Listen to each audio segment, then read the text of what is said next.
Looking at our traffic conditions out there, it's no longer Thursday light here, Stu. What's going on? Definitely not Thursday light at all. Good morning, Maria. And we're grappling with some traffic out here for sure. Can't wait to see that pursuit story, but I can show you the 10 right now. It is super slow and go this morning. You're hitting the brakes a little bit after the 110, probably somewhere around Arlington if westbound is your drive. But take a look at that. Even the eastbound is getting slow and go this morning, and usually it's wide open and moving well. So just keep an eye on that 10 freeway down here in the mid-cities area, Jefferson Park. You're going to give yourself extra time if you need to be somewhere on time this morning. Sending it back to you all in the studio. All right, Stu, thank you. So the LAPD is trying to find the man suspected of stabbing his parents in Woodland Hills this week. Investigators are asking for the public's help to find him. Rachel is live with this story. Rachel. Bob, Jen, good morning. It's been a few days now since this reported stabbing, and now police say they need your help to locate this man right here. They say he's 32-year-old Adam Courtney Brown. He's accused of stabbing his parents, by the way, in Woodland Hills earlier this week. But police say officials suspect him of stabbing his parents, and they said that when they responded to a call about the stabbing, it happened along Ventura Boulevard, they say, around 11 in the morning on Monday. Well, LAPD now saying when they arrived, they found 2 people with multiple stab wounds. Well, during the investigation, officers determined the suspect stabbed both his parents multiple times, causing significant life-threatening injuries. Now, both the victims were taken to the hospital, and they're now believed to be stable. Police also say Brown left the scene on foot, and by the way, they say he's known to use public transit in the greater LA area. LAPD also say the suspect may have ties not just to Woodland Hills, but also possibly to Hollywood and Palmdale as well. LAPD also stressing to us that they believe that Brown could be armed and dangerous, and urge anyone to stay away from him. But if you do see him, you're urged to call LAPD or 911. Reporting live this morning, I'm Rachel Aragon. I'll send it back to you guys. All right, Rachel, thank you. A homeless encampment in South LA has reemerged, and parents are once again sounding an alarm that it is threatening the safety of kids walking to a nearby school. It's been an issue for some time now. Let's get out to Mario Ramirez, who's in South LA with more. Good morning. Good morning. That's right. Neighbors and parents say this is more than just an eyesore. It's a safety concern, and we've watched family after family here walking to a nearby school just a block away avoid the sidewalk, at times stepping into the street, and you can see some of the activity here in encampment that residents say they're demanding action to clear out from the city as it continues to come back less than 24 hours after a cleanup crew moved in here. So take a look. That homeless encampment by the 110 freeway underpass near Flower and 59th Place, down the street from 61st Street Elementary. It was cleared by city crews Wednesday, but neighbors say some of the activity already returned within a matter of hours. The area usually filled, they say, with tents, trash, and signs of drug activity along a route children use every day, finding hazardous materials like broken pipes and needles in plain sight. Neighbors say they've been reporting these issues for years, contacting the city, but nothing has changed long term. I've been in contact with City 9 and also the school since 2021, trying to get them to come up with permanent solution. I've called 311. I've done it through the app. I report when there's actually fires. When I have gotten here, the fire department tells me, oh yeah, we know them by their names, but we can't do nothing about it.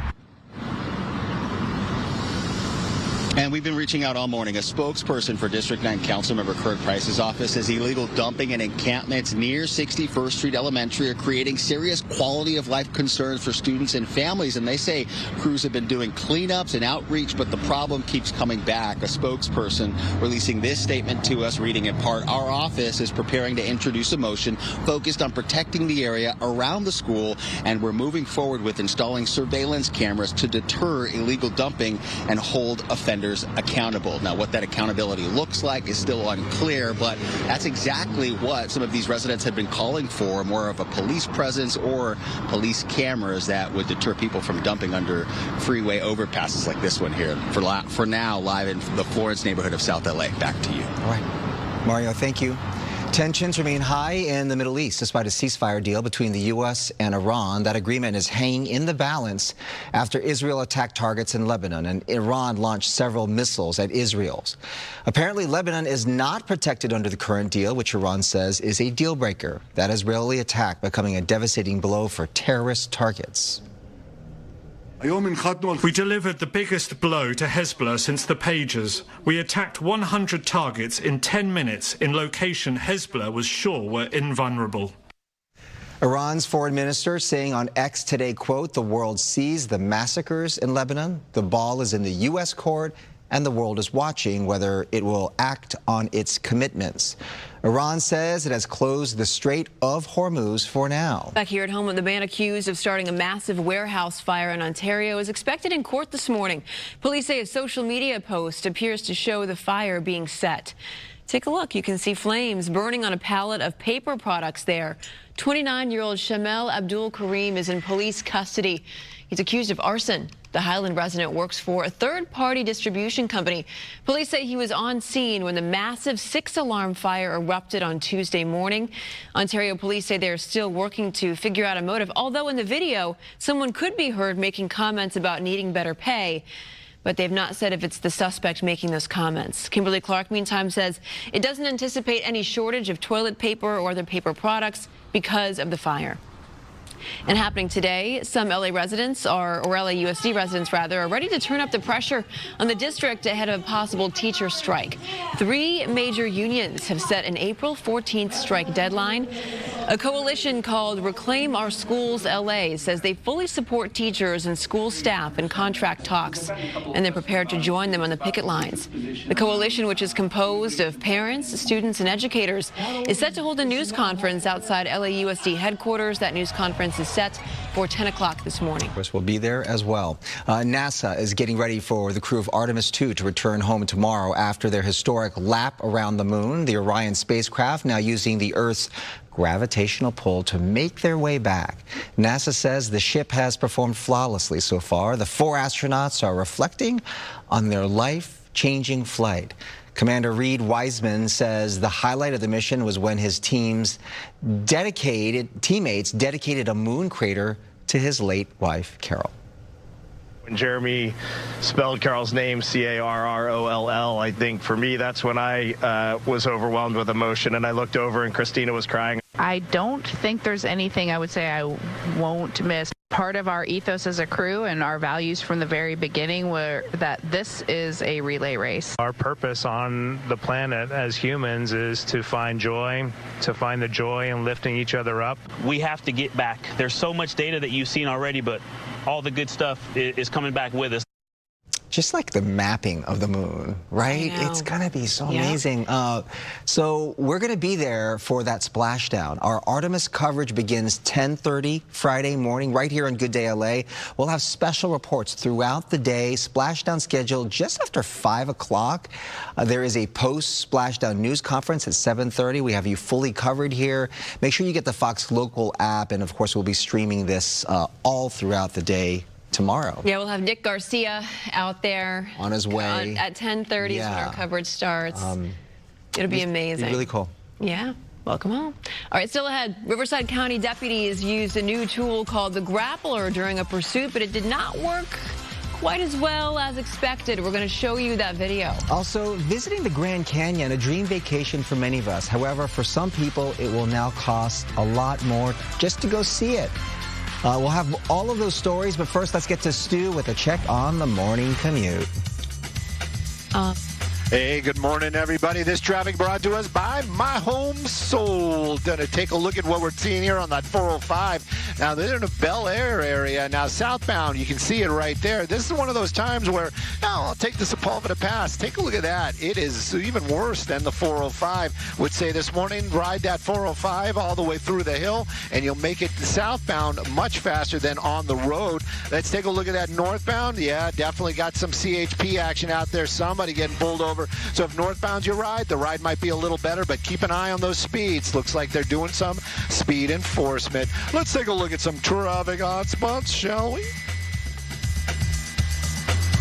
Hello, I'm Adrian Hernandez with MyHomeSold.com, and we want to buy your house cash. We'll give you a cash offer for your house today. Sell your house the easy way with no commissions, no fees, no repairs. For free, no obligation cash offer. Go to MyHomeSold.com.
An armed pursuit suspect who crashed into a roadside wall in Harupa Valley took his own life during a 2-hour standoff with Riverside County Sheriff's deputies. The chase ended yesterday afternoon when the Sheriff's Department tried to use a new device called a Grappler to safely stop the pursuit suspect's car. Instead of the device controlling the suspect's stop, the driver lost control and crashed into a retaining wall, protecting a home. That led to a standoff that eventually ended when the driver's body was pulled out of the car. The resident of the home believes the Grappler caused the crash.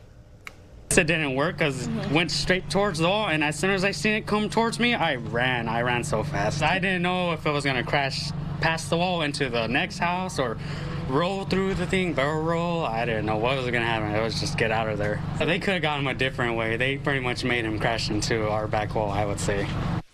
The investigation now centers on the department deployment of the Grappler. The Sheriff's Department says the unidentified suspect was wanted for grand theft. Let's talk about the 2028 LA Olympics. Today is drop one of the public sale. This means anyone living anywhere in the world will have access to tickets. The pre-sale for locals had a lot of you experiencing sticker shock. Prices soaring past the $5,000 mark. We took some of your concerns to Allison Katz-Mayfield. She is LA28 Senior Vice President of Games Delivery Revenue. And our first question, why are tickets so expensive? We have a wide range of price points, and we were so excited by the amount of demand we saw during the locals pre-sale. So we've actually sold hundreds of thousands of $28 tickets already to local OKC and LA residents. So those tickets, not unexpectedly, went quickly. People wanted the tickets that were $28, under $100, under $200. And so we've sold a significant number of really affordable tickets already. That said, 30% of the tickets that are still on sale are under $200 right now. So they can still find those tickets then. I mean, anecdotally, I have to say, you know, we have a whole newsroom here. There wasn't a single person that got a $28 ticket, or, you know, and they were even saying like tickets to, let's say, the closing ceremonies, that they were, the only ticket available for the closing ceremony was like $5,000. Right. That really seems so unreachable for most. Especially if you're talking about discounts for locals here. Yeah, no, and again, part of the reason is those cheapest tickets went early, but it's not everyone's last chance to get affordable tickets. We have, you know, exactly what you're showing there, 50% under $200, 75% under $400, and that's across medal sessions, non-medal sessions. Of course, if you want to sit in the absolute best seat at the highest demand event, those do go for over $1,000 for sure, but we do have a wide range of prices, and we will release more tickets in our second drop, which will be later this year as well. So if you didn't get the ticket you wanted or the price you wanted, there will be other opportunities. Another question from our viewers, will there be ticket giveaways? Are there any opportunities for them to maybe get, you know, some of these tickets at $28 or for free? We have partners that will sometimes do sweepstakes and things like that. There's no specific plan for ticket giveaways. We are, you know, trying to build a further community ticketing program that would provide subsidized tickets to local community groups. And that is something we kind of announced at the end of last year with the first donation from the LA Rams. And we'll continue to build over the course of this year, sharing more information later this year, early 2027. Tickets for the 2028 Olympic Games are being released through phases, through a draw-based system rather than a traditional first-come, first-served sale. We will have more of our conversation coming up next hour. We also have the full conversation on our website, foxla.com.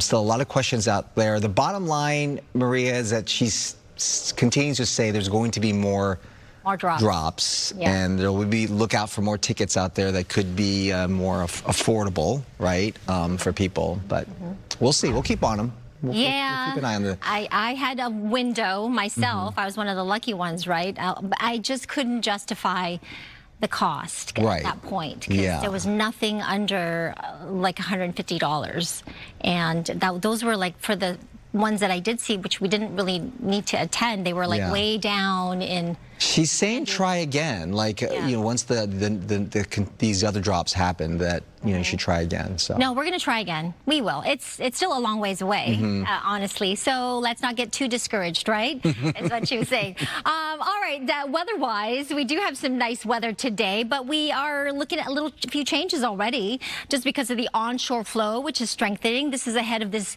first of 2 storms we're watching. This is storm number 1.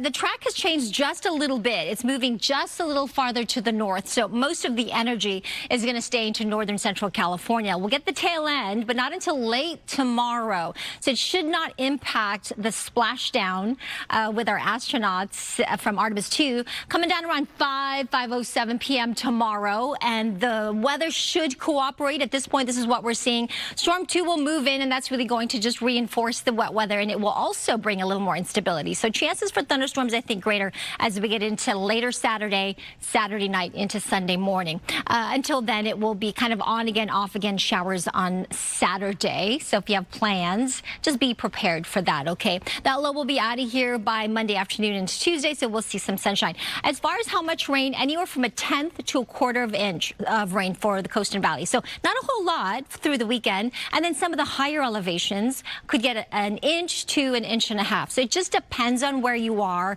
And of course, some subtle changes with these storm systems. There is that chance for thunderstorms. So if we get those, then that will create some heavy downpours. So some areas will get higher amounts. I guess just be prepared for just about anything here this weekend, from 1/10 to 1/4 inch to 1.5 inches, depending on where you end up. Current winds coming out of the northwest, a little gustier over the mountains, or rather the deserts, especially if you're driving near the Mojave. Those wind advisories in effect until tonight at 11. I wouldn't be surprised if it gets extended, though. Winter storm watches are in effect through parts of the Sierra Nevada, so Mammoth Resort getting in on a few more inches, it looks like, here as we get into the next several days. So that's good news. They are going to stay open through at least Memorial Day holiday weekend. 76 today for downtown LA.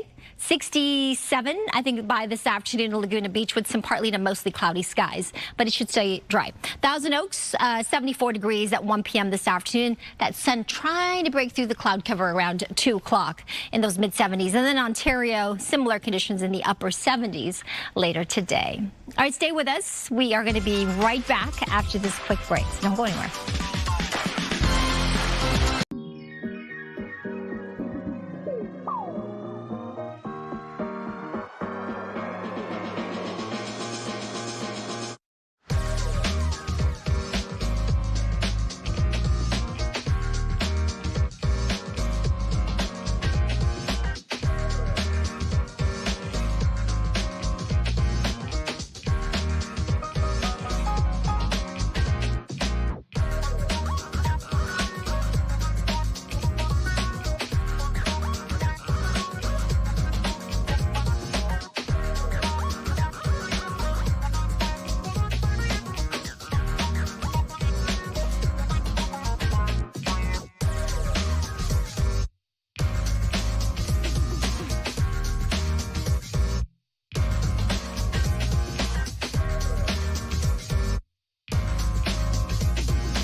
Tonight is going down between the Anaheim Ducks and the San Jose Sharks. The game is 7 p.m. on Fox 11, plus KCOP, where we will televise all Ducks games throughout the season. Ducks are looking good. Let's go Ducks. International visitors to America's most popular national parks are being charged an extra hefty fee this year. An executive order by President Trump requires parks to charge non-U.S. residents 16 and older an extra $100 per person, plus the usual park fees. So a family of 3 would pay $350 to get into the Grand Canyon, Yosemite, Zion, or 8 other national parks. U.S. residents only pay up to $35 per vehicle for a 7-day pass. Fun fact, also, if you are military, a veteran, or active duty, you can get a pass for free. Coming up, Coco is at Ontario High School this morning. Coco. Good morning. That's right. I'm inside of a science classroom, actually. Victor Glover, the NASA astronaut, graduated from Ontario High School.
All right, it is Thursday. We're all looking forward to this splashdown tomorrow. Yes. Right? And they do it here on the West Coast. One of the reasons is the weather.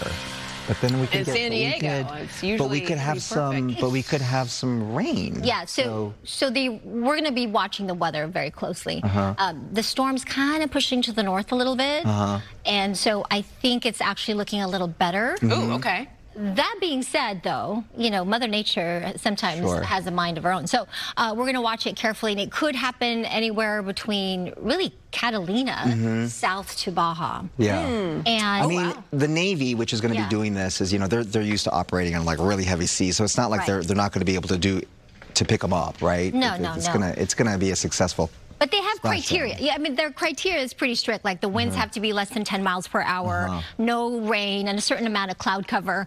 I think, though, that the forecast falls right along the line of the criteria that they're looking for. So that is the good news. I do think we will be able to hear the sonic boom.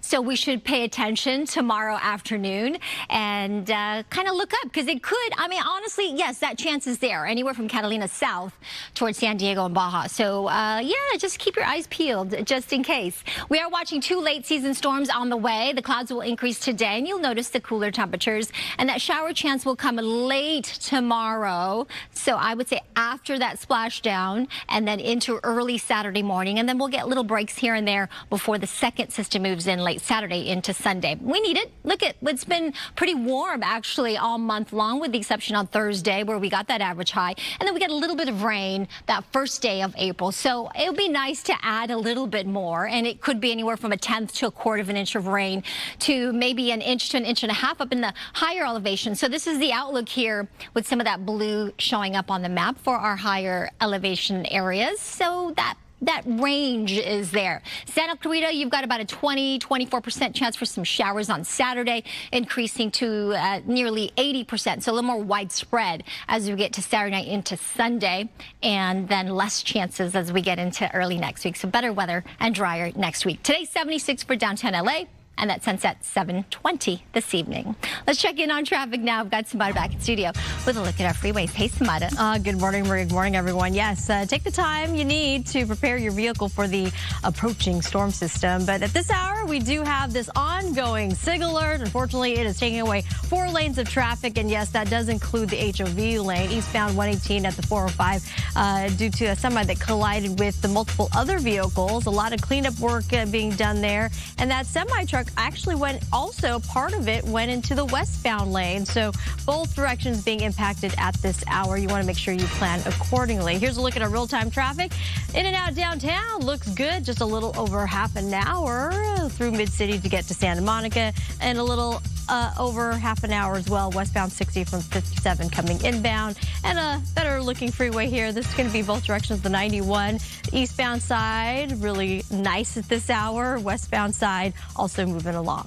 Back to you two. Thank you. California taxpayers could soon be picking up the tab for undocumented immigrants facing deportation. A new bill in Sacramento would expand a current program for minors to cover adults as well. Supporters say it's about due process, arguing legal help can protect families and civil rights. But critics question the cost, especially with a multi-billion-dollar state deficit. Lawmakers are expected to review the financial impact before a final vote next year. Ranking LA police officials are still trying to figure out the full magnitude of a massive data hack of LA police records. Last month's breach of the city attorney's office included police officer personnel files, internal affairs investigations, witness information, and much more. The LA Times reports the data hack exposed 7.7 terabytes of sensitive files, some of which have already appeared on social media platforms. The hacked confidential data could lead to numerous costly lawsuits by rank-and-file members of LAPD. Putting this into perspective, 7.7 terabytes equates to 150 million pages of Word documents or 1,900 hours worth of high-definition video. So this is massive. For sure. Now to a possible breakthrough in cancer research. Doctors at Stanford are unveiling what they call a first-of-its-kind proton therapy system for patients. The Stanford Cancer Center in California says the machine delivers cancer-killing proton radiation while the patient sits upright. The device is ultra-compact and fits into a single treatment room and allows doctors to target tumors more precisely with minimal damage to healthy tissue. Stanford hopes to be treating patients with the equipment by the summertime. When it comes to the top public universities in the nation, there's a new sheriff in town. Sorry, UCLA, you have been bumped. This is according to U.S. News and World Report. UC Berkeley takes the #1 spot, dethroning UCLA, which led the category from 2018 to 2025. Some of the factors going into the ranking include graduation rates, faculty resources, and student outcomes.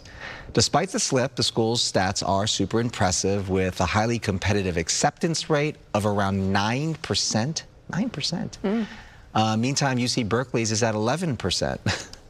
Some other good news for UC schools, UC San Diego and UC Davis got into the top 10, landing at #6 and #10. 8:35 this morning as the Artemis 2 crew gets ready to splash down tomorrow. We are visiting the Inland Empire High School of pilot Victor Glover. Coco McAvoy is checking out the Ontario High School science program and helped put this alumnus in space. Coco. Hey there, we are inside of a science classroom at Ontario High School, and this is the high school where astronaut Victor Glover graduated from, so you can imagine there's a lot of excitement for the Artemis 2 mission. Of course, for the teachers and the students, I'm going to introduce you first to Christy Perez, who is a teacher here. Talk about how you've been following the mission with your class. Yeah, well, we're super excited and so proud of Victor Glover. So before we went on spring break, we learned about the Artemis mission and what it was and a little bit about the astronauts.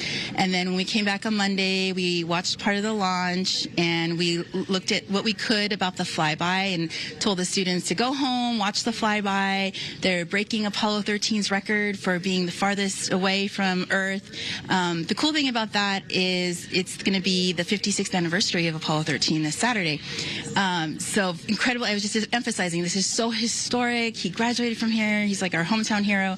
And then right now, we're learning about the splashdown that's going to happen on Friday. So I'm encouraging my students to be watching that around 5 o'clock because they're going to be splashing down near us in San Diego.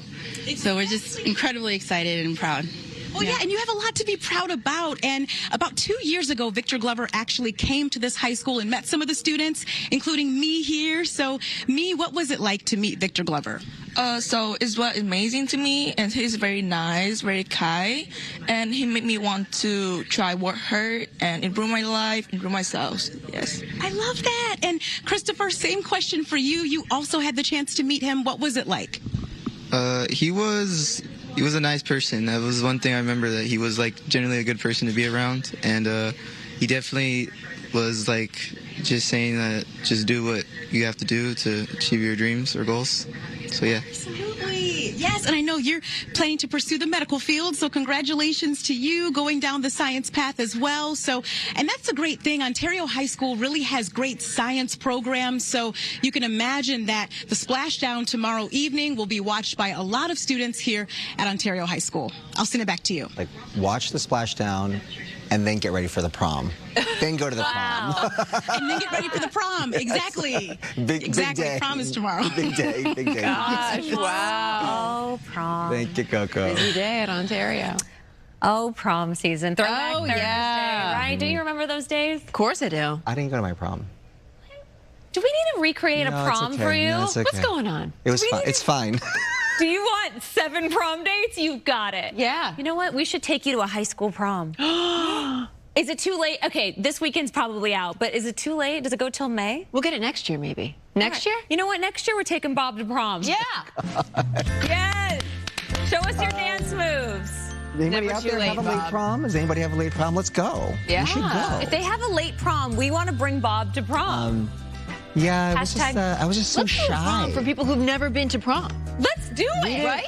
When I had our prom, we didn't have like the groups that went all together and stuff like that. It was like you literally had to find someone to go with. Yeah, you're right? the prom post. Come on. Oh. Come on. Do it. No, you gotta come on. You gotta get in there. Reach out and touch someone. Wow, Bob. so many men are so jealous of that moment right now. You did it. You did it. I know. Yeah. Yeah. It was just very, I was like so shy, and then when I thought to ask somebody, then I'm like, then they were already asked, and then. You know what? We're going to bring you, baby. BYOB. Bring your own Bob. It's okay. We're bringing Bob to prom. We're going to make it happen. Good morning to you. Think about your prom if you went. Would you do anything different? Maybe. Entertainment sponsored by Yamava Resort and Casino. Speaking of high school, 20 years ago, high school students in Laguna Beach were sitting in a classroom when all of a sudden they heard an intercom announcement asking if any of them wanted to be cast in a new MTV reality show called Laguna Beach because MTV was visiting their school. Is that how it happened? That's how it happened. Wow. And the rest is Laguna Beach history. But some OC places simply never go out of style. Back to the beach. Back to the beach, baby. Because we're Good Day LA and so many Orange County residents watch us, where's your favorite place to hang out in the OC? Oh. So much has changed. I liked going to Wahoo's Fish Tacos. Still love Wahoo. Like, that was just a big... The Bonsai Bowl? Yeah. Come on. That was a big thing for me. The two places that really stand out to me are Javier's, and I know, of course, now it's in Crystal Cove. It used to be in Laguna. And is it Bluefin Sushi? San Chico. But we're going We can go San San Chico. Yeah. I liked Gina's, too. Yes. I actually like that. Is it the Orange Inn or whatever it's called, right? With the burrito. We would go there for lunch and when stuff. we were there for the reunion before I drove back to So good. LA. Their chicken burritos. Yeah. We used to always have chai I love the tea food lattes. theme. It's All food. I love it. It's all food. It's all food. All the girls would have their jean skirts and they drink chai tea lattes. Yes. What was that place called? Heidelberg. To me, like a great day in Orange County is you get a Duffy and you go out on the harbor. Newport. And you get a couple friends. You get some food and some drink and you just motor around at like 5 miles per hour around the harbor. Oh, yeah. Always a day well spent. So I'm a big fan of that. That's a great when one. people come to town or we try to take them to different places, get a Duffy for 3 hours. And I love it. You can do that like like charcuterie wine, or you can do it with your kids too. It's super fun. It's a good one. Yeah. Christmas too with the lights. The beaches are great. I mean, all the beaches are in great. Newport. In Newport. Newport. No, all the beaches are great. We don't call it a specific beach, but the beaches are great. We spend a lot of time at the beach with our kids. Okay, this is a big question for you because you're like, no, you're the guy that like has all the spots. Where am I getting good food in the OC? Oh man, it's been a minute since I've been back there, but my first job was surf and sand, so I think that bar that they have on Splashes. It's great. It's very right on the water above that bar. On PCH. Yeah. I know exactly where that is. It's great to do like drinks and apps there. Yeah, it's like time it for sunset. It's gorgeous. Yes. Yeah, definitely. And we actually all worked at the Sawdust growing up. We so did. The Sawdust We is did. Sentimental. You know, It's got that. It doesn't seem like it's changed at all every time I go back. But I climbed my way up the trash crew while I was there, so I was pretty high up as a trash man. Were you really? Oh yeah. Oh, I didn't know that. I mean, supervisor. I was actually the supervising trash man. Excuse me. Put some respect on this man. Yeah. So I mean, I ran that place. Waste management. I ran the waste management. The reunion, Laguna Beach, will be on the Roku channel tomorrow, and you can find my full 20-minute sit-down with the cast on the Fox Local app, where we talk about the fashion 20 years ago, cue the Ugg boots, as well as what the cast thinks they would be doing if they were never part of the show. Interesting. How their lives would have changed. How different. Yeah, some people say they would have been a lawyer. I wonder who said that, right? You'll have to go check it out on the Fox Local app on our LA Local stream. It's such a different way of life, them talking about getting on a Duffy and having their charcuterie and their wine. And I've done it before, I'm sure. It's such a fun thing to do. You can do it in Long Beach. I've done it in Long Beach. Yeah, Long Beach has it. That's right. But they do it like all the time. There's people who just like live that lifestyle. That'd be fun. We have so many people that watch us in Orange County. Good morning to you. In fact, I have to say, I think almost every time I go to Orange County, somebody always remarks about Good Day LA. So we like to bring some extra OC love this morning. But I will say there are so many hidden gems in the OC. For coffee shops and That's right. places. Yeah. Also, if you go to Javier's and you wear all white. Yeah. What does that mean, Bob? What does that mean, Bob? Which brings us to our poll question. Well, that brings us to our poll question. Would you try an open relationship? But only that, Javier's, apparently. Oh, 70% say you would keep yours closed. 20% say open sesame, and 10% are giving us a wink saying never say never. Oh, you guys are boring. Come on. Here's the comments, Jen. Ready? Yeah. Ginger says, I've been with my husband for almost 40 years, and we are open to anything. As long as both parties agree, do what you want. And Santa Clarita. Ginger is a spicy one, huh? Ginger spice. Yeah. I like that.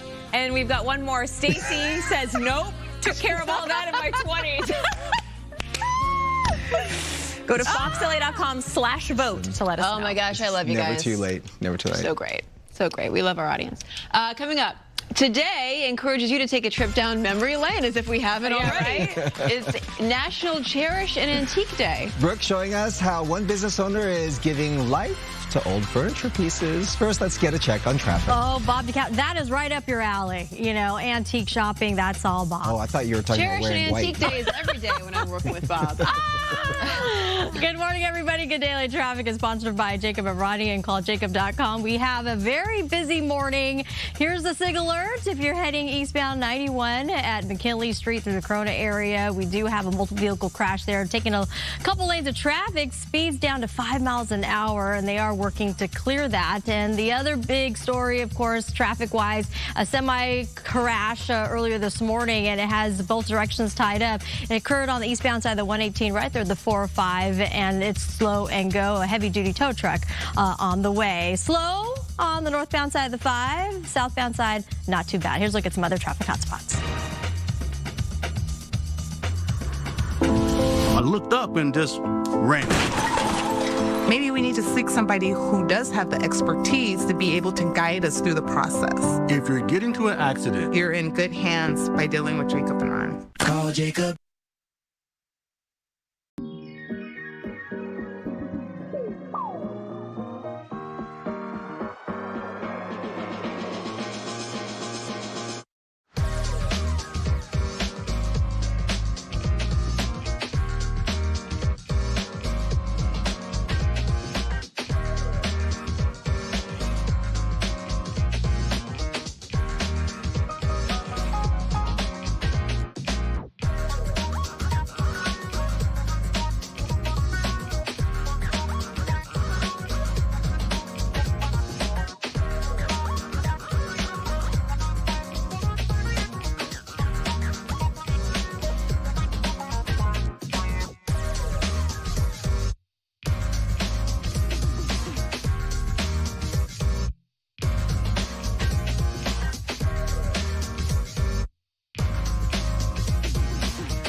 This weather is sponsored by the law offices of Larry H. Parker. And as we look outside, we've got a mixture of clouds and maybe a little bit of sunshine, but we're definitely ahead of the system that I'm watching. Two systems, actually, that's going to continue to increase our cloud cover as well as that chance for showers. This first one is going to track just a little bit farther north, so I don't think we'll see any showers here until late tomorrow night into early Saturday. And then that second system will move in, bringing us a little bit more in the way of some colder air, and that will bring us a bit more instability. So that will give us a thunderstorm chance, high elevation mountain snow, maybe even some small hail is possible. But in terms of how much rain, anywhere from 1/10 to 1/4 of an inch of rain, coast and valleys to upwards of 1 inch or a little bit more for the mountains and foothills. And that snow level is expected to drop to about 5,000 and 6,000 feet. If you're headed to the beach today, it's still okay. No rain yet. 2 to 4+ feet for Ventura County beaches, 3 to 5 feet for LA County, a little smaller in Orange County, San Diego. Here's our 7-day forecast. 72 along the coast, mostly dry.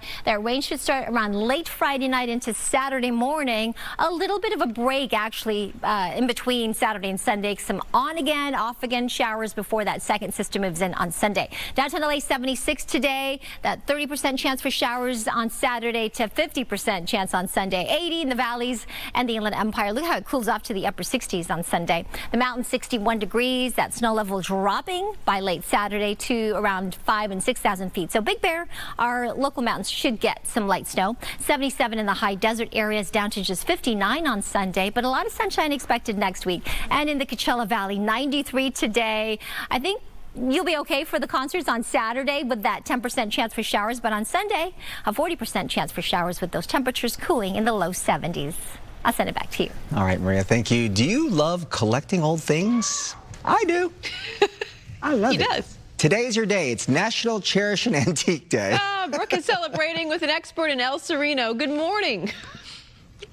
Hey there. Yeah, you know, I did not know that it was National Cherish an Antique Day until the other day. Bob DeCastro knew, because this is basically his wonderland, okay? And let me tell you, this is just one of 2 giant spaces. Matter of fact, I should really say 3 if we include outdoors. There are so many things. You know, the holiday sounds kind of silly, but it's really just about an acknowledgement of cherishing antiques, heirlooms. It could be the things around you. It could be other things. You know, we talk a lot about the fact that, you know, things aren't built like they used to be. And so that's why it's another reason that this matters. But enough of me talking, right? I have to introduce you to just one of the most marvelous women I've ever met. Miss Judy, thank you for being here with us this morning. And, you know, when I first met you, I said, how did this start? You know, decades ago, did it start because this is just your hobby? And you said, no, this is my, what did you say? Love. Yeah, I love that.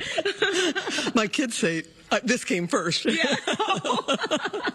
So talk to me. Tell me about this amazing place here. Well, these were our industrial equipment buildings, which I sold industrial equipment for 50 years. But nights and weekends, I managed estate sales and bought and sold antiques. And when we downsized that business, then I had these buildings. This one's in 1934. The other building is 37. Wow. And the old Bowen Truss, and they're just wonderful buildings. So that's when I began filling them up. I just would buy estates and bring it here, and it turns all the time. I'm shopping every day. I drive 300 to 500 miles a week just to find good stuff. And you find some great stuff. You know, also what I like about this place, and also you, is that everything here has a story. And of course, you know, you can imagine that. But what's so cool is that you have all of those stories up here. And it's so cool. It is fun to remember the people. It truly is.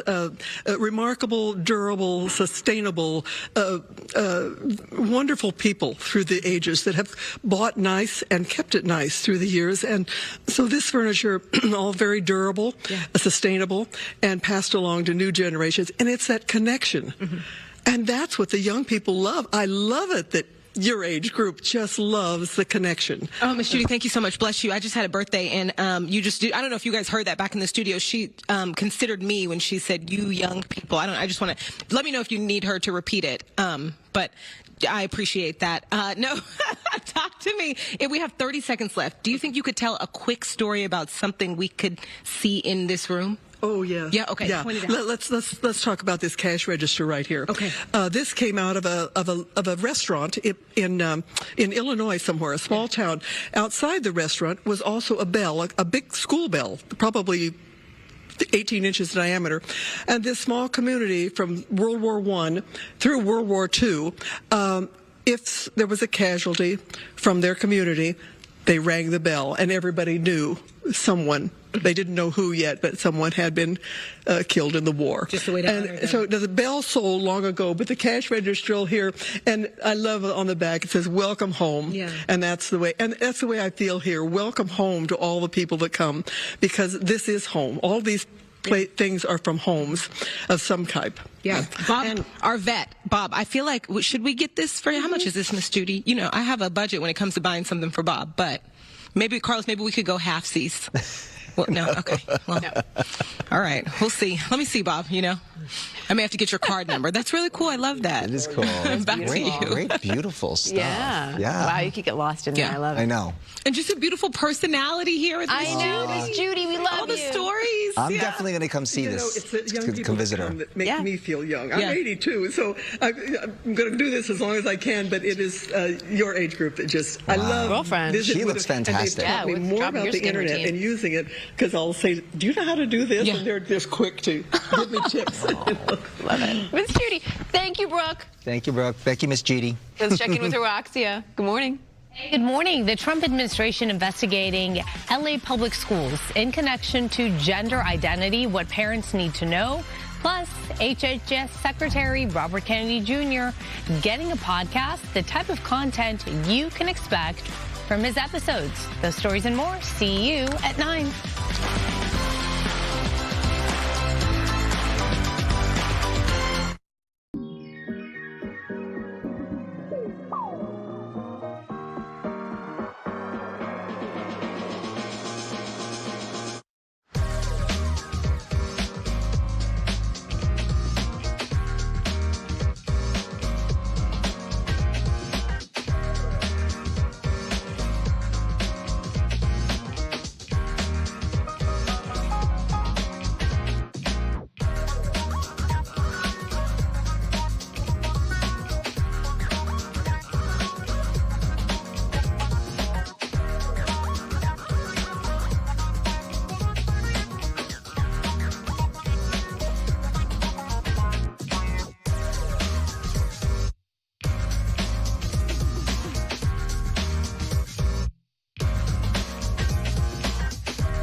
Good morning, everyone. Welcome to 9 a.m. I'm Roxy Carabadian. And I'm Jen Lammers in for Sandra this morning. Let's take a look at today's headlines. LAPD actively searching for an attempted murder suspect who is on the run. The details on this active investigation, what we know about this man. Concerned parents and neighbors demanding more action from the city because a homeless encampment keeps popping up near an elementary school. We have a live report.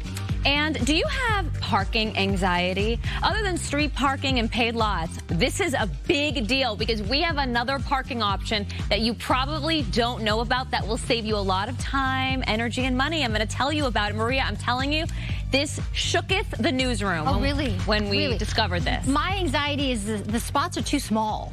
Yeah. So trying to get in that small spot is like tough for me.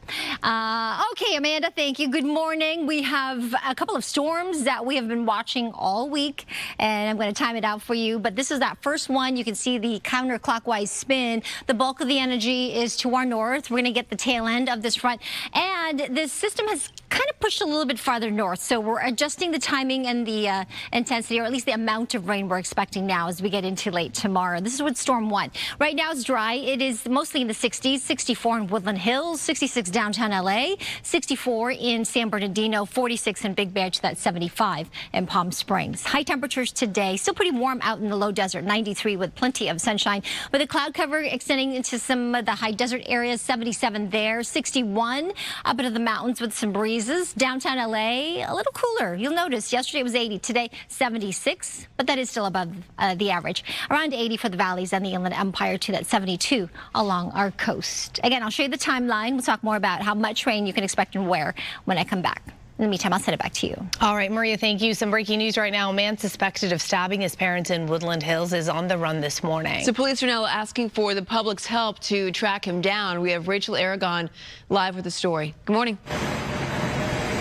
Hey, good morning. It's been several days now since this reported stabbing in Woodland Hills, and now police are saying they need your help to identify this man right here accused of attempted murder. Take a look at these pictures right here. This is 32-year-old Adam Cordy Brown. Police say that the call initially came in Monday around 11 o'clock in the morning about a stabbing.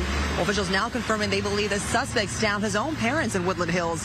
Officers responded to Ventura Boulevard Monday. LAPD says when they arrived, they found two people with multiple stab wounds. Well, during the investigation, officers determined the suspect, they say, stabbed both of his parents multiple times, causing significant life-threatening injuries. Both those victims were taken to the hospital, and as of right now, they're believed to be stable. Police also say Brown left the scene on Monday on foot and is known to use public transportation in the greater LA area.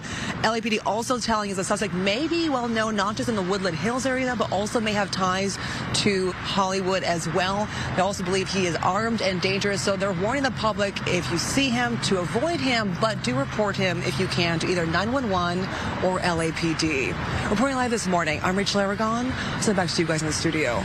All right, Rachel, thank you. Thank you, Rachel. A man accused of starting a massive warehouse fire in Ontario expected in court today. This morning, police say a social media post appears to show the fire being set. So let's take a look at it. You can see flames burning on a pallet of paper products.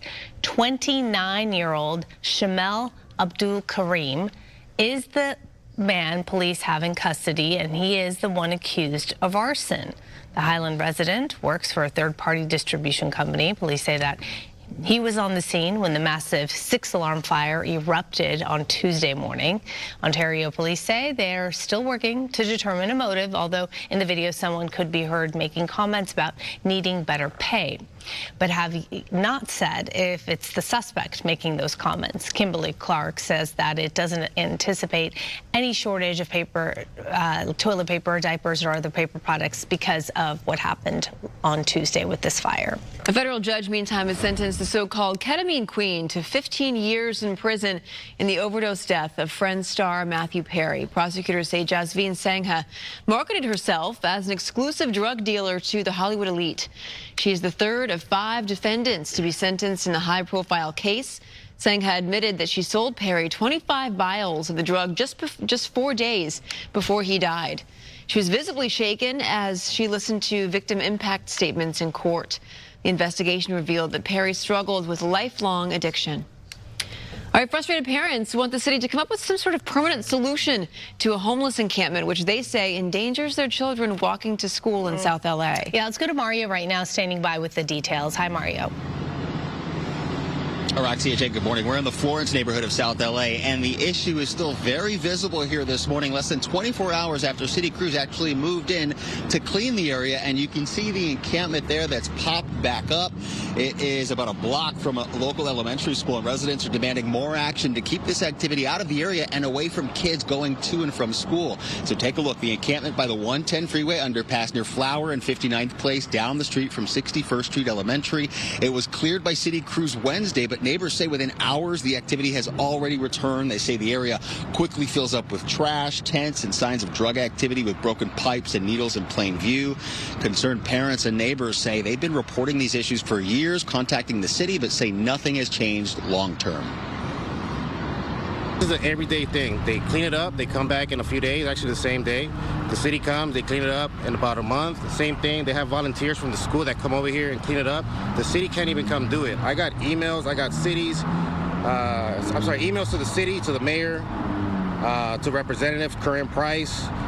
They stopped responding. They pretty much said, figure it out, it's your problem, and that's it.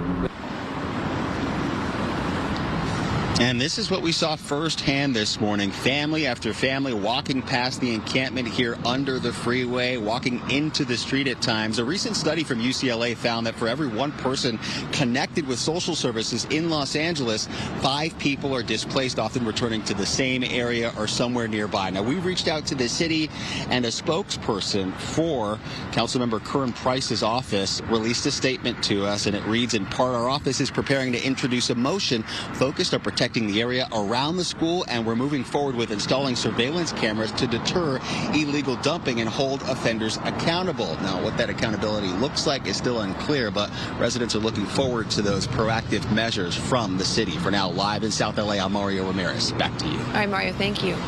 The 2-week ceasefire in the war with Iran is on the verge of collapse now because of ongoing violence in Lebanon. Israel attacked targets in the country, and Iran launched several missiles at Israel. Apparently, Lebanon is not protected under that current deal, which Iran says is a deal breaker. That Israeli attack becoming a devastating blow for terrorist targets. We delivered the biggest blow to Hezbollah since the Pages. We attacked 100 targets in 10 minutes in location Hezbollah was sure were invulnerable. Iran's foreign minister is saying on X today, quote, the world sees the massacres in Lebanon. The ball is in the U.S. court, and the world is watching whether it will act on its commitments. Iran says it has closed the Strait of Hormuz for now.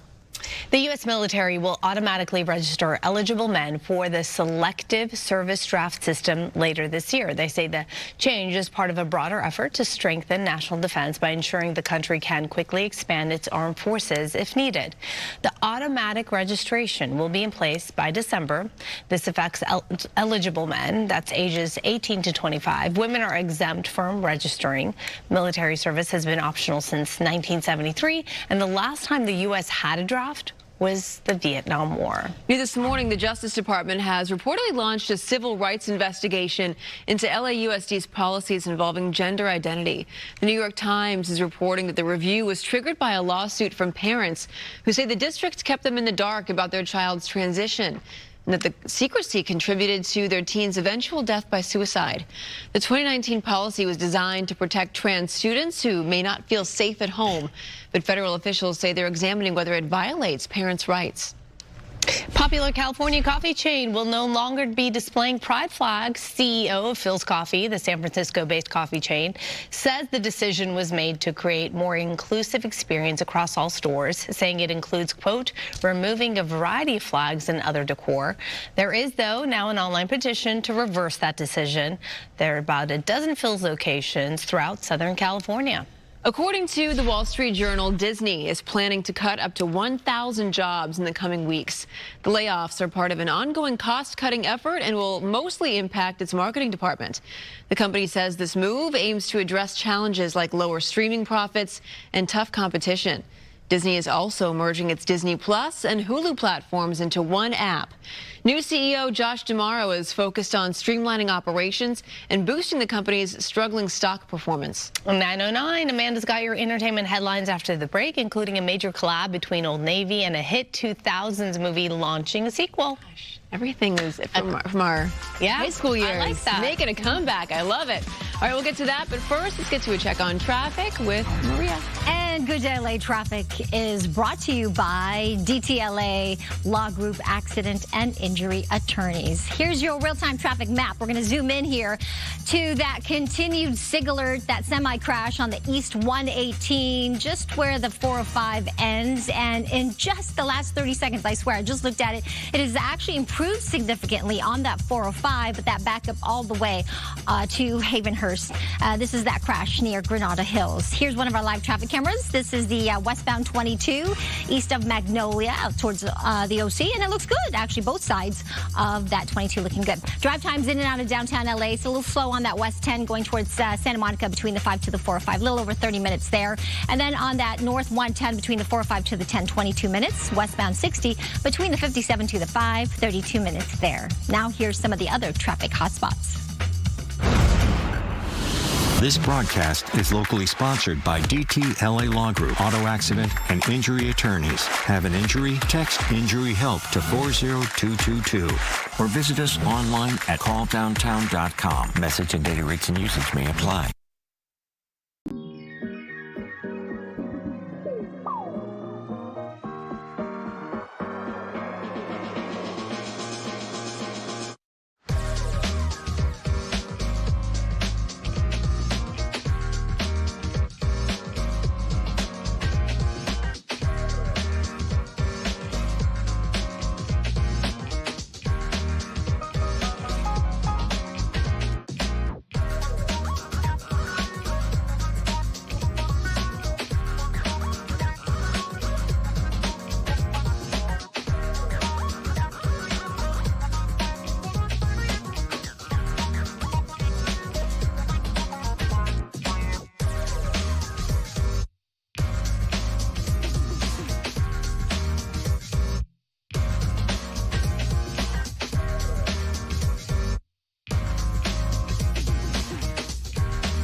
For all the viewers out there, Roxia, we're going to do a redo. Are you ready? Okay.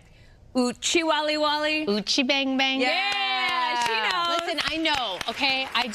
Sometimes with you, I don't know where you're going. I had just gotten back from vacation. But is there any other appropriate answer? No, but like my mind wasn't alert yet. Yeah. And she came at me with that, and my expression was... The excuse caboose coming into the station? That's what I'm thinking. My expression in that video is very funny. It is very funny. You're the star.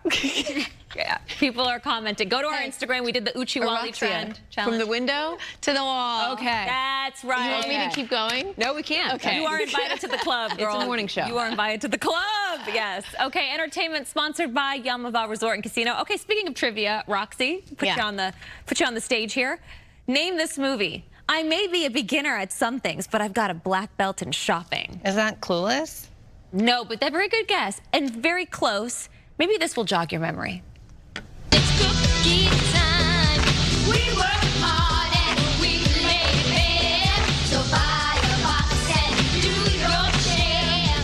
I just showed my kids this recently. Did you? Yeah, they loved it. So it's like full circle because now they're Girl Scouts, aren't they? Yes. We're doing it differently, though. Yeah, right.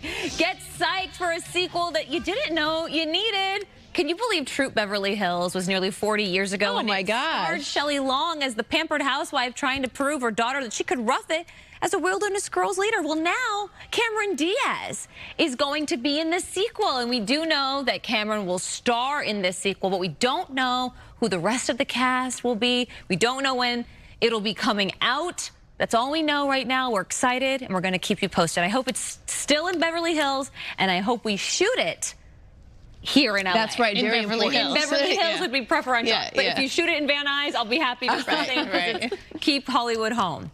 All right, speaking of sequels, no, that wasn't a question. Speaking of sequels, are you getting fired up for The Devil Wears Prada 2? It hits theaters May 1st, but here's a little news you can use for your wardrobe. Take a look. The movie now has an official clothing collab with Old Navy. That's right, you can rock the Andy Blue sweater. They have things that say, that's all. And Jen, you know they have florals for spring. Groundbreaking. With actual florals on the t-shirt. Yeah, it features t-shirts, jeans, sweater, a Miranda Power satchel, and a baseball cap that simply says, that's all. You can get the collection now at Old Navy, and it starts pretty thrifty. I like it. Prices start at $20. That's great. Please borrow someone else. It's very quote-worthy. This is a game changer, and I'm going to need your attention. Okay. When you're out of town. Yeah. Or you're out on the town, not out of town. When you're out on the town. Yeah. During the weekends, running errands, it can feel almost impossible to find parking. I actually pick my place based on if there's parking. Right there. Yeah. So true. Jennifer Lynn? Yep. Well, let me tell you something. According to the LA Times, they did this boots on the ground journalism. There's a way you can park in private lots and not get towed. Watch. I recently found out about a California vehicle code that allows you to park your car in privately owned lots that are open to the public for up to an hour without being towed. So this means that theoretically you could leave your car at the Echo Park Lassen's parking lot and walk around for an hour without being towed. I decided to put it to the test by leaving my car here. An owner or person in lawful possession of private property that is held open to the public or a discernible portion thereof for parking of vehicles at no fee or an employee or agent thereof shall not tow or remove or cause the towing or removal of a vehicle within 1 hour of the vehicle being parked. It's been an hour. Let's check in on my car. Oh my God, they towed it. Just kidding. That was very funny. Yes. So in summary, here's the criteria to park in a private lot. A, it needs to offer free parking like a grocery store. Right. A Target, a hardware store, something like that. B, you need to leave within an hour of parking. Okay. So make sure. How do they know? Because sometimes they have people. They have people sometimes. Sometimes they put chalk on your tire. And they come. It's with the chalk to see, and then if they come back at an hour, they know that's your car. So you just move it. You just move it to a different spot. But it still has in the chalk. parking lot. No, you roll that tire until the chalk comes off. All right, you're doing the real hard work. At that point, just leave. Yeah, right. I'm doing circles in that parking lot. And see, you cannot block entrances, fire lanes, or handicap spots. Fair. Okay, fair. Yeah. And D, this towing exemption only applies to public non-residential lots. So don't try this at an apartment complex. Theoretically. Oh my gosh, that's a game changer. It's a game changer. If you follow all these points, you should be in the clear. But guess what? if a tow truck still takes your car, just tell them to look at California Vehicle Code 22953. Very Elwood. 22953. 22953. And 22953. Don't touch me. Don't touch me. Boop, boop, boop. According to a subdivision of the code, you're owed 2 times the amount of the towing and storage charges. So if they tow you and you have to pay $300 to get your car out, they owe you $600. 22953. Don't charge me. Don't charge me. 22953. Can I just tell you something? I do this anyway. No, I mean, like, it's not like if I'm not really worried. I also maybe like sneak out of that parking lot, like I crawl out. This is a Roxy with parking tickets. Like if I ever do that, I'm like catch a Roxy, army crawling toward her space. You know where I do that all the time, but now I won't. Now I won't. You know the Ralphs by Literati? Oh, yes, like if I park there, I am army crawling out because they're like they have someone there watching. But he can't tow you. But I won't anymore. Now you know that he can't. I have my dignity but now. How many times have you just bought a pack of gum just to say I bought something? That's right. I bought something. You can also go in, pretend you did.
You guys, something special.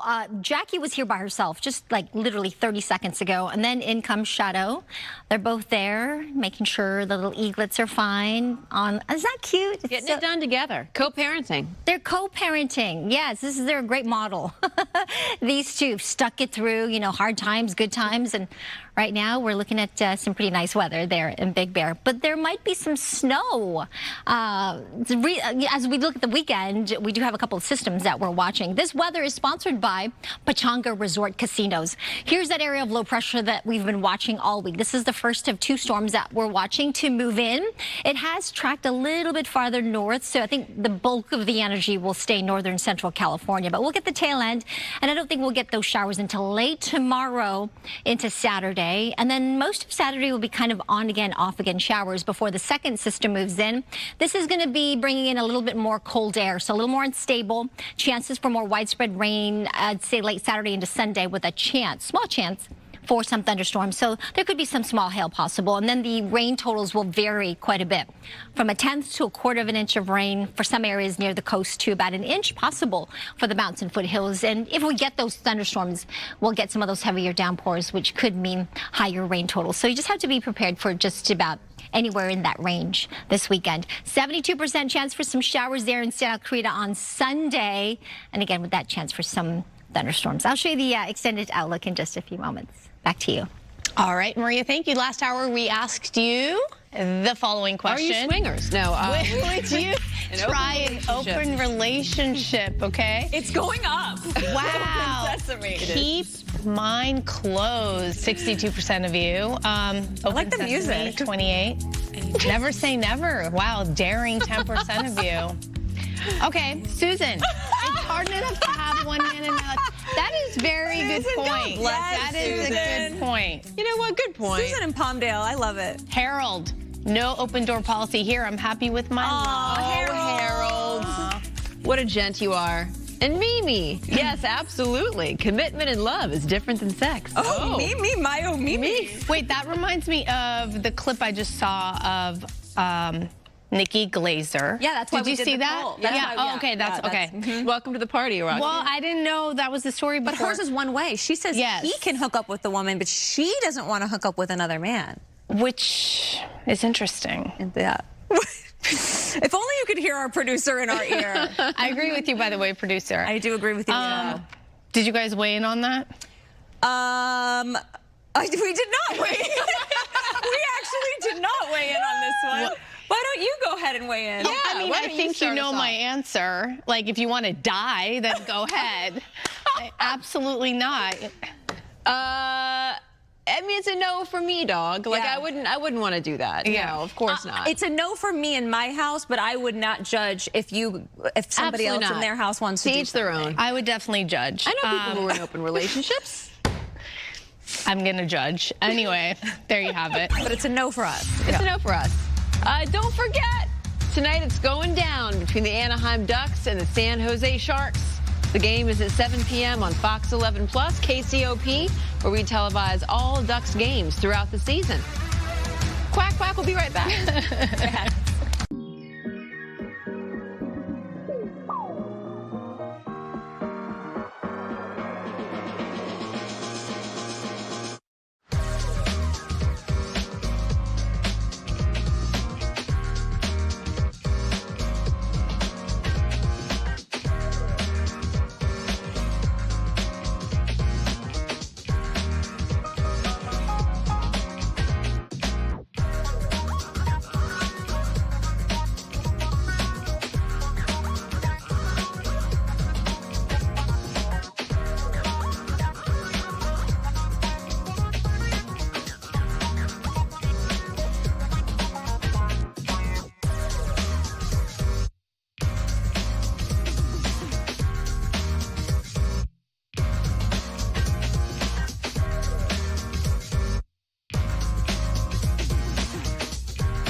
welcome. I have to ask you a very important question. Oh. Can you please fill in the blank? Because you are our godmother, mother of Good Day LA. So can you please fill in the blank?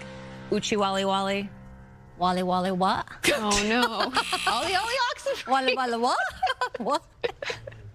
This proves that she's not listening. Oh no. Yeah, you know what? I haven't been paying attention. I'm so sorry. Uchi Wally Wally.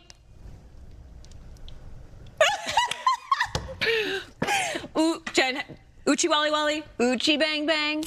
You know it, right? You know, it's vaguely familiar. I am the mama for a reason. So I'm from the window to the wall. Okay. Yeah. Okay. Do you know the Is rest? that what it is? Well, I'm not going to do it on TV. Okay, that's good. Last one, Maria. Raise the roof? Yeah. Question mark. Yes, I am in my late 50s now. So No, you're not. Don't lie on the air. Yeah, girls. Are you? My God. Yeah, I mean, I'm almost 60. Unbelievable. Your body needs to be I want to be like you when I grow up. So bad. Live look at Maria. Woolly Woolly Wah Wah. Maria's diet. Woolly Wawa. I don't know. Okay, babies. Oh, they're eating fish. Look at the right now. babies. They're pescatarians. Yes, pescatarians. We Well, love just pescatarians. today they are. Well, yesterday you don't want to know what they were eating. Oh, exactly. Listen, this is nature. This is the wild. You know what I mean? You got a front row seat right now. Yes, we do. So they're getting a little lunchy breakfast, I guess brunch here this morning at this hour. And I love checking in. Both Jackie and Shadow are like, hey, paparazzi, stay out. Stay away. Hello. Hello. Okay, let's talk about our headlines here because we do have 2 late season storms on the way. We're going to see those increasing clouds really in earnest tomorrow, but today we're already feeling a little bit of a difference ahead of this system. There's 2, like I said. Rain totals are going to vary from 1/10 to 1/4 of an inch of rain in the coast and valleys, upwards of an inch is possible to 1.5 inches over the mountains and foothills. So get ready for that. It'll be nice. 76 though today, partly cloudy to mostly cloudy skies. Tomorrow, again, very similar conditions, but look at how the temperatures really do drop to 72. And then our trend, looking at Crestline, really dropping to the 40s on Sunday. Chance for some snow there, and then getting back up to the mid-60s next week. I'll send it back to you guys. All right, thank you, Maria. So the LAPD is trying to find the man suspected of stabbing his parents in Woodland Hills this week. Now investigators are asking for the public's help to try to locate him. Rachel Aragon joining us now with the story. Rachel. Hey, good morning. It's been several days now since a reported stabbing in Woodland Hills. Now LAPD asking for the public's help to locate this man right here who they're accusing of attempted murder. Take a look at these visuals right here. These are pictures of 32-year-old Adam Courtney Brown, the man that LAPD believes is accused of stabbing his parents earlier this week. Now officers responded, they say, initially to a call about the stabbing around 11 o'clock in the morning along Ventura Boulevard. Again, this happened Monday, they say. LAPD also adding that they arrived and they found 2 people with multiple stab wounds during the investigation. Officers then determined the suspect stabbed both of his parents multiple times, causing significant life-threatening injuries. Both those victims, by the way, were taken to the hospital and are now believed to be stable. Police, though, say Brown left the scene on foot and is known to use public transportation in the LA area. LAPD also stressing the suspect might have ties not just to Woodland Hills, but also to Palmdale as well as Hollywood. They're urging anyone with information, of course, to come forward and contact them. However, if you see him, they believe he's armed and dangerous, so they urge you to stay away. Reporting live this morning, I'm Rachel Aragon. I'll send it back to you guys. All right, Rachel, thank you. Meantime, federal authorities are cracking down on what they call a massive healthcare fraud scheme in Southern California. 8 people are now under arrest, accused of running sham hospice operations that allegedly stole more than $50 million from Medicare. The takedown, dubbed Operation Never Say Die, could signal a broader push to target fraud across the region. Earlier this morning, we spoke with U.S. Attorney Bill Asaley about the impact of this case. This has been going on for years. We've really seen an explosion uptick after COVID. There was a lot more money put into systems, put into PPP, and that's when I think fraudsters realize the amount of money that's available in these government accounts. But, you know, the message we want to get across is fraud hasn't always been a priority of the Department of Justice, particularly fraud against taxpayers. That is changing because when you defraud these programs, not only are fraudsters getting away with our money, it's taking money away from the people who really need it. It's draining the healthcare system of important money that's needed for people who actually need it. And that's really the big message here. And coming up less than 90 minutes from now, California Attorney General Rob Bonta will reveal a new finding from this hospice fraud investigation. We'll, of course, keep on that, this live press conference, when it begins at 11 this morning. The California Supreme Court has ordered Riverside County Sheriff Chad Bianco to immediately stop his investigation into alleged fraud from last year's special election. This comes after Attorney General Rob Bonta accused Bianco of overstepping his authority by seizing more than 1,400 ballot boxes. Bianco is running for governor and has defended the search, but the high court sided with voting rights groups who argue the seizure was unlawful. For now, the ballots remain under lock and key. 9:36 and Artemis 2 is getting ready to splash down off the coast of San Diego tomorrow after their historic lap around the moon. Just like that, splashdown expected to happen Friday afternoon, so tomorrow, off the coast of San Diego. So the Orion spacecraft is now using the Earth's gravitational pull to make their way back. NASA says the spaceship has performed flawlessly so far. The 4 astronauts are now reflecting on their life-changing flight. Commander Reed Wiseman says the highlight for him was when his teammates dedicated a moon crater to his late wife, Carol. I think when Jeremy spelled Carol's name, C-A-R-R-O-L-L, I think for me that's when I was overwhelmed with emotion, and I looked over and Christina was crying. I don't think there's anything I would say I won't miss. Part of our ethos as a crew and our values from the very beginning were that this is a relay race. Our purpose on the planet as humans is to find joy, to find the joy in lifting each other up. We have to get back. There's so much data that you've seen already, but all the good stuff is coming back with us. Ontario's own Victor Glover there, and we will be there. Yeah, our coverage starts at 10:30 tomorrow morning, along with special reports throughout the day. Splashdown scheduled for just after 5, and there is a post-Splashdown news conference as well at 7:30. Now, the success of the mission is a testament, of course, to schools and teachers who inspired the crew members to excel and to literally reach for the stars. That's exactly what they did. And that's why Coco McAvoy is visiting pilot Victor Glover's alma mater, Ontario High School, to see what makes its science program so special. Good morning. Hey there, the Artemis 2 mission is underway right now with Splashdown happening tomorrow. And as you mentioned, of course, astronaut Victor Glover went to Ontario High School. So you can imagine that the mission is top of mind for a lot of teachers and students. I want to introduce you now to Jaslyn Johnson, one of the teachers here. If you can talk about how you've been following the mission. So we've been following the mission since before spring break, talking about first how the moon formed, why we're doing this in the first place. And we've consistently been going over the Artemis 2 launch, them taking off, the importance of it, why we are actually doing this, looking at basically just how space is trying to get further. What is this doing? Okay. And why is it important for the students to know that Victor Glover graduated from here? It's really important for the students to know that the person who is in space right now, making history as we speak, sat in the same spots in the same seats that they did, walking through the same halls. Some of the same teachers they have right now, he had. Letting them know that through persistence and hard work, not even the sky is the limit. There are no limits when it comes to hard work. I like that. There are no limits. I'm excited to introduce you to Ryan as well. He was one of the students who got to meet Victor Glover 2 years ago. Tell us about what you're holding right now. So this was the little certificate they gave us so that we could have one. So we'd show this to them, and then they would let us in. And then this was the little autobiography. I have it signed by him. So it's the same thing you see over there, other side. But yeah, it was a really nice time having lunch with him. I asked him some important questions. So the question I asked him was like, how important is 3D printing in NASA? Because it's one of my hobbies, and I'm in a club that has a lot of 3D printing. And he said it's very important, and that they plan to use 3D printing to fix missing parts, broken parts, and space and all that. So it's very inspirational knowing that my hobby could be used in space. And you're so humble. You said you're part of a club. You're actually the president of the tech club, so you got to shout that out. And I was handed this, and this is something that you guys made, right? Yeah, we 3D printed that. We use a bunch of printers. I believe we have about like 10, maybe around there. Yeah, but yeah, we've grown as a club.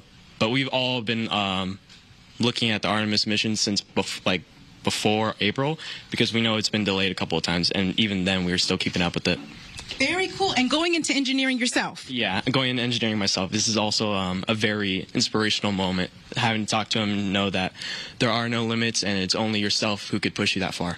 Well, I love that. bet. Thank you so much, Ryan. We're excited to see your future. Thank you so much, Jaslyn, as well, and everyone in the class who's excited about Splashdown happening tomorrow evening. Make sure to tune in to watch that. I'll send it back to you. So that's where it all began, right there. Thank you, Coco.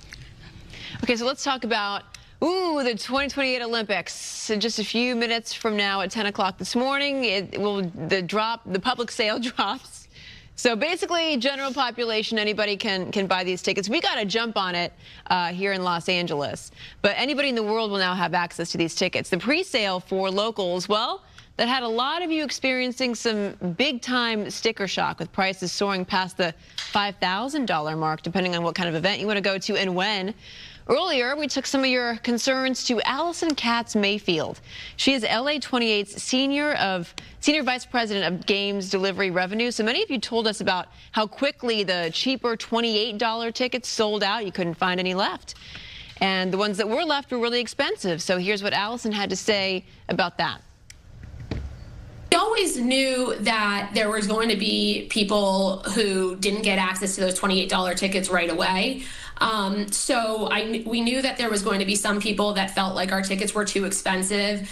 But the fact is that we've done a ton of research. We've looked at other events. It's really in line with other major sporting events in the U.S. It's not really all that different. In some cases, we're priced under what other major sporting events are.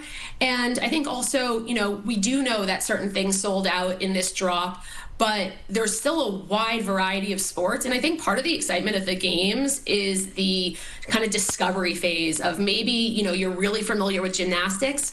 That might not be available anymore, but other sports that you don't have as much familiarity with that are still really exciting to see are on there and are a great way to get to the games. One of the things that our viewers were asking about also were the fees. There's a lot of people were upset that there was a fee of, what is it, 24% on top of what the price of the ticket. Why 24%, and what does that fee go towards? What's it for? Yeah, so the fees are included in the price you see when you're shopping. So when you get on that website, if you see a $200 ticket, that is the full price that you are paying. It is inclusive of fees, and for further transparency, we show that breakout when you actually check out so that you can see what the ticket price versus the fee was. But that ticket that you see is an all-in price.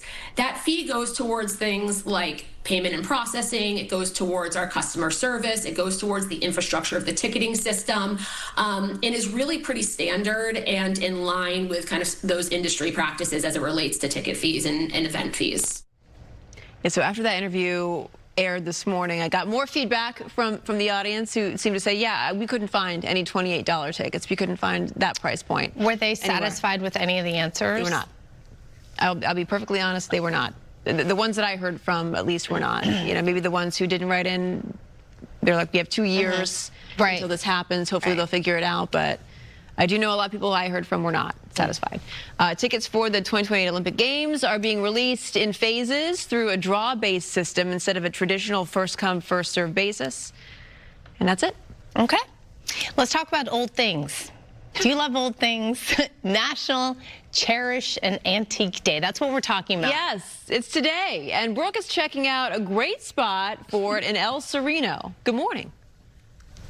Hey there. Yeah, good morning. It's all about staying connected with the past. And if you were watching Good Day LA earlier this morning, you noticed that I said this place is massive. Okay, we were just in one of the rooms. And it's so funny. I was walking around in between segments trying to, figure out what would be best next. And I walked in this area, this building. I thought I had seen it all, but there's like another room and another room. And it's just kind of amazing. It's truly amazing. And, the best part about this place, though, is you, Miss Judy. Thank you so much for welcoming us into your special space. Talk to me about what this place means to you. Well, a lot. It really is my love. And it's more than that. 50 years ago, as I saw things disappearing, my goal was to transition a lifetime of belongings into another life to belong. Yeah. And it's your age group that's making that happen. Oh, my You young people are, I thought, if I buy it, they'll come. And I bought it, and they're here. So that's... Respectfully, I think I'm in a different age group than you think, but I love you so much, okay? No, so... They told me to say that. They did, okay, yeah, you're good. I'm like, okay, all right. No, so tell me, just before we even get to the next thing, how can people find you, Miss Judy? Because I'm already getting some DMs. We are at 4436 Worth Street, Los Angeles. It's El Sereno, East LA. We have lots of parking. And we're open Wednesdays, Saturdays, and Sundays, 11 to 3. And then by appointment, if someone needs something badly, I'll be here. You'll be here. You'll figure it out. You know, can you just kind of break down some of what you have in here? Because I've seen art, I've seen furniture, I've seen china, I have seen vintage lamps, the chairs, the most beautiful credenza I've ever seen in my life. Oh, I saw that. Yeah, I even saw really cool bar stools. There's so much. Talk to me a little bit about what's in here. Well, I said before, my goal was to buy it and they will come. And so I didn't specialize in any one thing. I just bought it all. And I still do. I just buy it all. And it has built, people have come and built their homes, their lifestyles with different pieces. And not all just mid-century or Victorian or farm or whatever. They've mixed and matched. And that's the fun of it. They can find enough here to pull together what they like, especially art walls. Yeah. We have lots and lots of art. They love building art walls, and that's been a fun thing. Candlesticks are another, brass candlesticks. So much, yes. I even saw just the most beautiful tea kettle. When it came to naming this place, because this has been your life's love, did you just want to keep it simple, or? I had no idea it would go like this. People will go, how did this happen? I said, I don't know. If you figured it out, tell me about it. But I soon discovered that I was right. If you buy it, they will come. And luckily, we had these buildings. I mean, I'm very fortunate that my husband and I worked hard to have these buildings. Otherwise, it would be hard to rent something like this and be profitable with it. So that's amazing in here. So let's do a little shopping, okay? I'll send things back to you all in the studio. Okay. Can you show me around? A little bit more? Good. Let's go. Let's go buy some stuff. Brooke, what's considered vintage? Can you ask Miss Judy what's considered vintage? Oh, Miss Judy, they still want to talk to you. They want to know what's considered vintage. Antiques. Well, vintage, I would say 40s, 30s, 40s. Okay. 50, that would start. All right. Antique is usually 100 years or more. But and there are pieces in here that are not vintage, but they were good pieces. Yeah. And so I get them. But I really try to stick with vintage, good, solid construction. The fast construction, what they call fast furniture today, we can't afford to do everything. So people are buying one or two pieces, and it just elevates everything else that you build have around it with what you can afford. Yeah, that's it. And there's even thrift here. I just learned that there's some people that come. There's a lady that comes. She spends about $1 every week. Yeah, and it's just sweet. She'll buy a dish that she loves. Fun times. Yes, and she's older and probably on a fixed income, but I love it that she feels gratified with an old piece that she can use. That's awesome. Okay, that's so nice. Okay, good shopping. Good shopping. Thank you, Brooke. It's like having expensive jeans and then having like a cheap T-shirt. That's right.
Oh, take a look, live look outside this camera view sponsored by Ontario International Airport. Maybe you're headed to Denver, 75 degrees and some clouds there. Houston, 81, same cloudy. Atlanta, more sunshine, 73. Look at the rain in Chicago, 66. To the clouds in New York, JFK, 48 degrees there this afternoon. Back to you. Maria, thank you. Oh, this is quite a story. A resilient family is turning a personal fight into a mission to raise awareness about a rare childhood eye cancer. Yeah, Bob DeCastro is here with that story. Yeah, their journey also shining a light on some cutting-edge treatment and research at Children's Hospital Los Angeles, helping change futures for kids everywhere. A powerful moment inside Children's Hospital Los Angeles. A 1-year-old celebrating something most adults can't imagine. Little Rowan Olsen ringing the bell, marking the end of his cancer treatment. It's a milestone filled with joy and a story that comes full circle because Rowan's fight is one his father knows all too well. It was just devastating to realize that he's going to have to go through some of the things I went through. Jake Olsen lost his vision to the same rare childhood eye cancer, retinoblastoma. But he never lost his sight for life. From overcoming adversity to becoming the first completely blind Division I football player at USC, a Trojan living the mantra, fight on. But in January of 2025, that fight became deeply personal again. Just days after their son was born, doctors told him and his wife Audrey there were tumors in both of Rowan's eyes. Your world comes crashing down, and you know, hearing Audrey cry and try not to tear up too much myself, just to keep my head on me. We're 6 days fresh with this newborn and postpartum, and so definitely was a gut-wrenching feeling, of course. But thanks to decades of medical advances, Rowan's story would be different. At Children's Hospital Los Angeles, the same place that once treated Jake, a new generation of care stepped in. Jake and Rowan's story teaches us a lot about this disease because we know about this disease, we know how the tumors form. When Jake had a child, of course, the very first thing that was done is as a check of the eyes. Doctors detected Rowan's tumors earlier than ever before, some smaller than a millimeter. Groundbreaking technology, including a liquid biopsy developed right here, led to an early diagnosis and more effective treatment. We developed a test where you use the fluid on the inside of the eye and it tells you if the cancer is active and inactive. So thankfully in Rowan's eyes, the fluid has told us that both of the cancers are inactive. Rowan underwent months of chemotherapy and laser treatments, traveling cross-country from Florida to Los Angeles. I love taking care of him. On the way over, you know, they fly to see me. His dad, Jake, texted me and said, you know, Rowan's looking out the plane window and he's looking at the other planes, and it brings them a lot of joy to see that their son has vision. Through it all, his spirit never wavered. It is incredible to see a kid's resilience. It's a marvel just knowing how strong we are as humans. Their shared journey has inspired the medical team. Dr. Rima Jubran, who is part of Jake's cancer fight, now treats Rowan. He's amazing, smart. He's going to be an athlete, I'm sure. He's just fantastic, just lovely, happy child.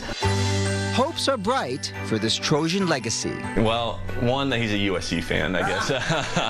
But I just want him to grow up doing what he loves. And you can do that with sight and without sight. I mean, I think I've proven that as much. But I really do hope he takes in every second of his life appreciating the gift he has of eyesight. Rowan Olsen, 1-year-old, cancer-free, and already proving what it means to fight on. Doctors say one of the earliest warning signs can show up in a simple flash photo, a white or a yellow glow in the pupil instead of the typical red eye. For more information, go to chla.org. That's actually a really important I know. bit of And you know, like a lot of iPhones, right, or cell phones right now have the red eye reduction. So it takes out the red eye. So it's really important. So if you have the white flash and not the red, it could be a sign, you know, something you should check out. Or if your baby the pupils aren't dilating, like it gets dark and the amazing story. Really nice job. Yeah. Be right back.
Good morning. Welcome to your Thursday. It is 10 a.m. and here's some of the stories we're covering for you.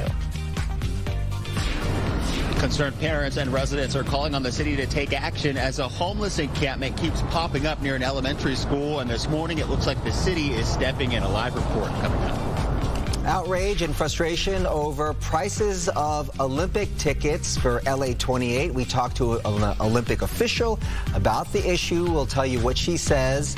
And she also says some of the games are going to still be affordable. Yeah.